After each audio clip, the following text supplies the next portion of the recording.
Hi, students. Nice to see you. Do you notice something different about the way I look? Yes, that's right. I have some fancy glasses. But actually, these glasses are not real glasses. My eyes work perfectly fine. I don't need glasses. I just thought they look cool. I was at a store and I saw these and I just thought, maybe I look good in glasses. I want to find out. And I bought some fancy glasses and I think I look pretty cool. Hello, everyone. Welcome to my lesson, number 19. Well, so I didn't need these glasses, but I bought them anyway when I was shopping. This is something called a non essential item. Essential is something you have to have, you have to buy, food or something like that. Non essential means you don't need it, it's not necessary for your life. So, like these glasses, it's a non essential item. I just bought it because I thought, it would be fun and it would make me happy. And that's the topic for today's lesson. It's talking about something called consumerism. Consumerism is basically a belief that, well, let's look at the definition. Consumerism is a consumerist is a person who is interested in buying goods. Consumerism is basically this capitalistic approach to making the economy. People should consume goods, shopping items. They will improve the economy. Consumerism is about buying things, and advertisers pay a lot of money to try to get you to buy something. So today's topic is about consumerism versus minimalism. Minimalism, if you recognize the word minimum, is a belief that less is best, like trying not to buy things or trying to lessen the amount of things you own. So today's topic is consumerism versus minimalism, and we're going to look at two examples of people who did something very interesting in their life. Let's look at the today's article, and after we have 5 new vocab words and 5 discussion questions. All right, let's get started. Should I wear my glasses while I'm reading or should I take them off? Maybe most of my students are going to be very distracted by my glasses look, right? Okay, well, I'll take them off for now.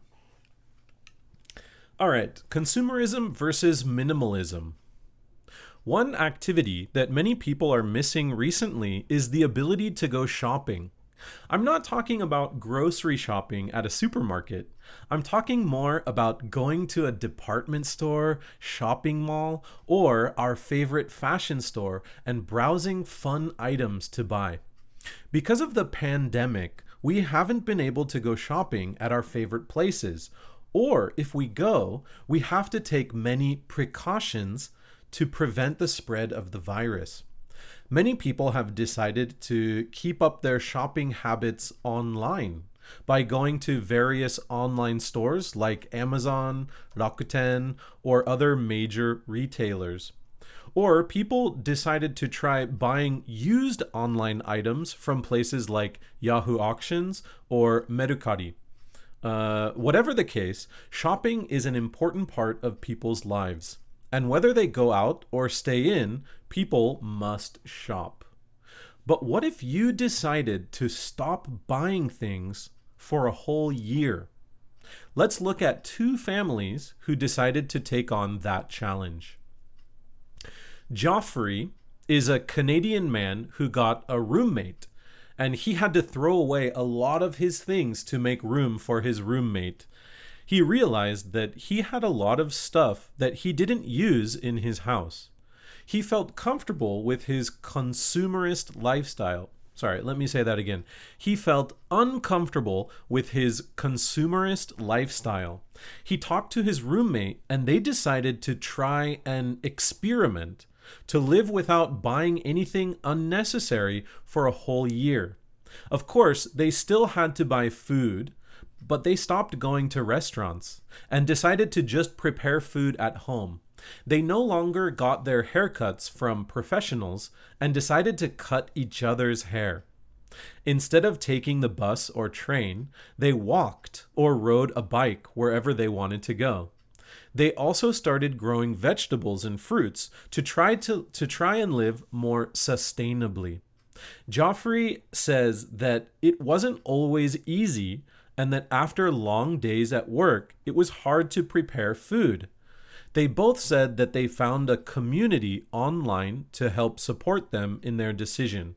And even though it wasn't easy, they were enjoying the experience of living without shopping. Another family from the UK realized that their 3-year-old son had so many plastic toys that he wasn't playing with anymore.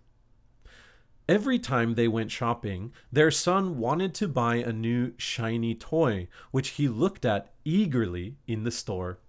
The parents decided that there should be another way to raise their child, and so they decided to only buy essential items for a whole year. Instead of buying new clothes, the mother learned how to repair the clothes their family used, and the husband would fix toys if they broke. They realized after the first month that it was easier than they expected, and they became very creative. They made their own soap, bread, jam, and so on. After the year had ended, they realized they saved a lot of money, and they feel like they aren't making unnecessary purchases anymore. They said, each time we shop, we make a more thoughtful choice. These are two examples of people living extremely minimalistic, which is a belief that less is best. The opposite of minimalism is consumerism, which is what most capitalistic governments encourage. Most people are somewhere in the middle, between consumerism and minimalism. They like shopping, but they don't shop too much or buy many unnecessary things. From these examples, we can learn about the importance of making thoughtful purchases and small things we can do to save money and help the environment by not over-consuming. Going out shopping is something most people love doing, so hopefully it will be possible in the near future. Last year, most people stayed home and refrained from going shopping at malls and department stores, which might have changed their shopping habits. Maybe in the future, people will reduce the amount they shop. If that happens, what effects will that new behavior have on the economy? And what benefits will that new behavior have on the environment? It'll be very interesting to see the future of a post-corona society. All right, guys, that's today's article. And let's look at our new vocabulary words. Actually, I made a small change. In the article, I highlighted the vocabulary words, so you can find the highlighted words in the article very easily. Now, let's look at our first word, precautions. So in the article, as you can see, it says, we have to take many precautions to prevent the spread of the virus. So in this sense, precautions means a measure taken in advance to prevent something unpleasant from happening. Number 2 is various. Now, this probably isn't a new word for you, but various means more than one, several. In the article, it says, by going to various online stores like Amazon, Rakuten, and other major retailers. All right, the next word is consumerist, and we talked a little bit about this, but basically a consumerist is a person who is interested in buying goods. The next word is eagerly.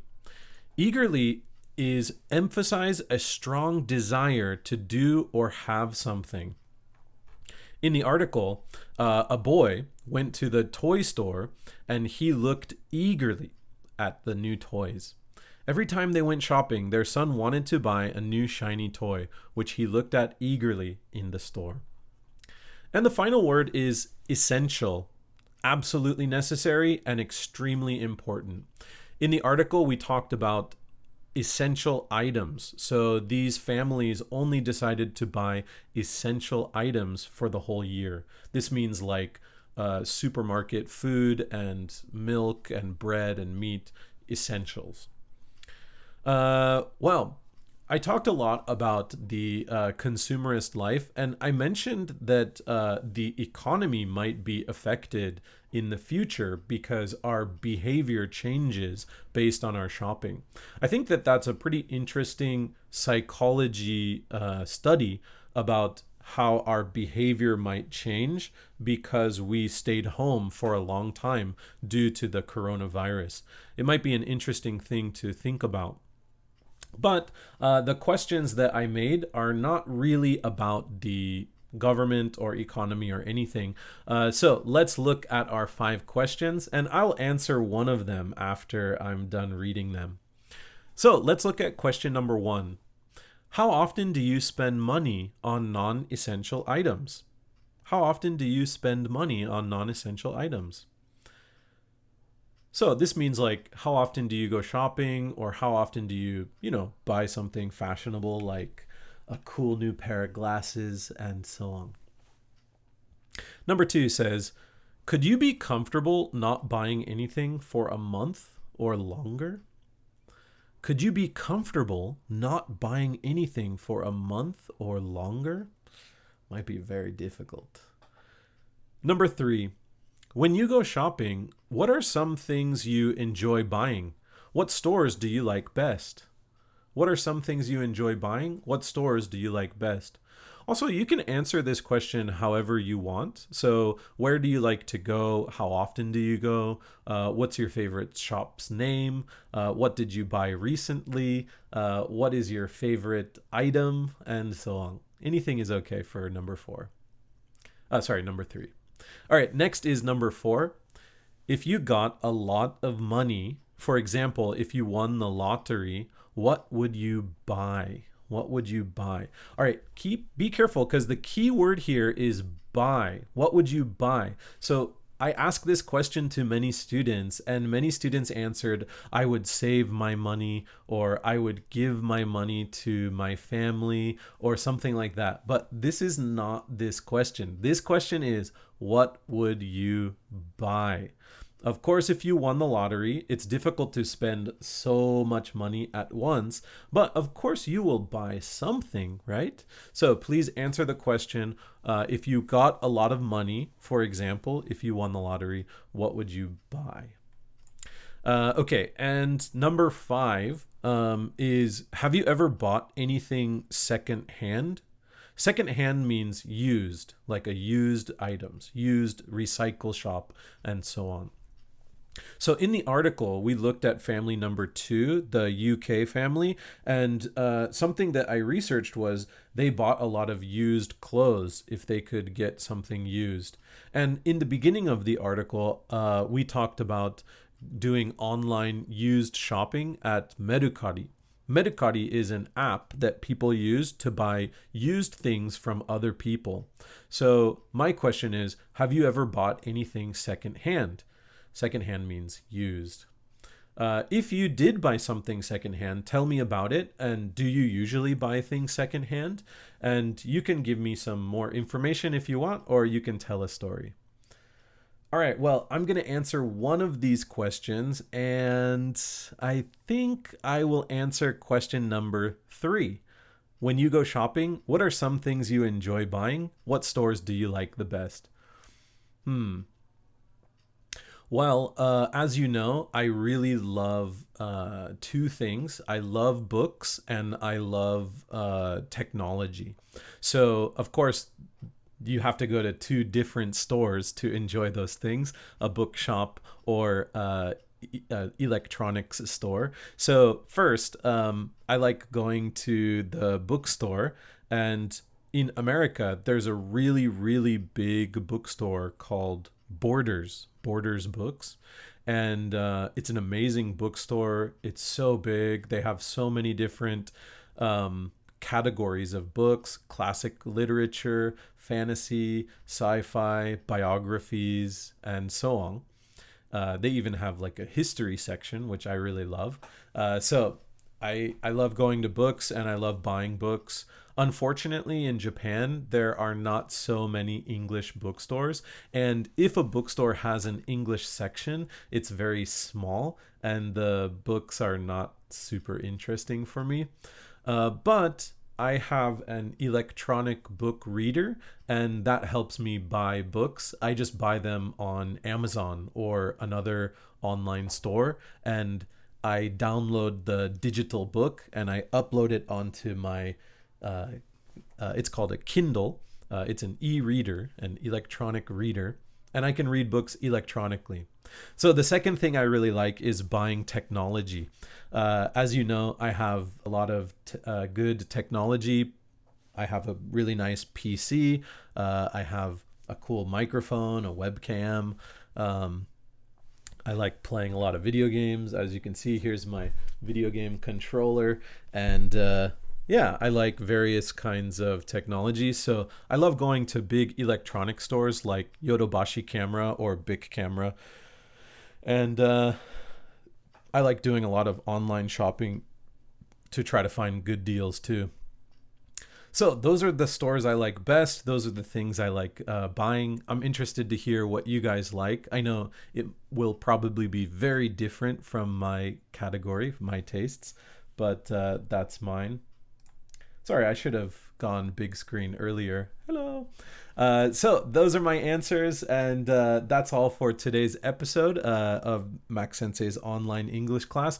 I think this was number 19. So, wow, we're making a lot of online videos, and I hope you guys are enjoying it. I certainly am. And today's topic was very interesting, talking about consumerism versus minimalism.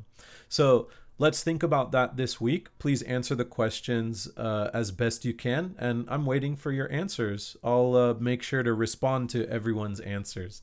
Okay, thanks again for this week's English lesson, and I'm looking forward to hearing from you. Goodbye, everyone. Bye.